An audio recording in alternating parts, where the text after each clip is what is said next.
آمن الرسول بما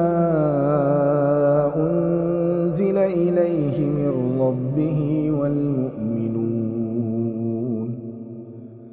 كل آمن بالله وملائكته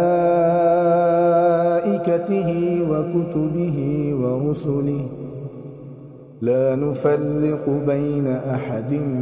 من رسله وقالوا سمعنا وأطعنا غفرانك ربنا وإليك المصير. لا يكلف الله نفسا إلا وسعها لها ما كسبت وعليها ما اكتسبت ربنا لا تؤاخذنا إن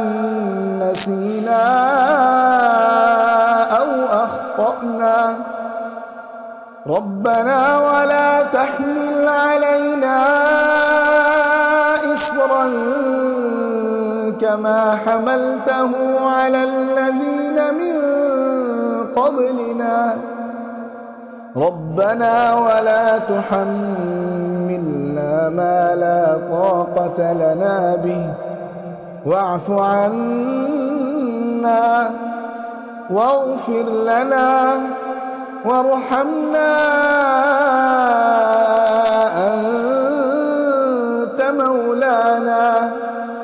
أنت مولانا فانصرنا على القوم الكافرين.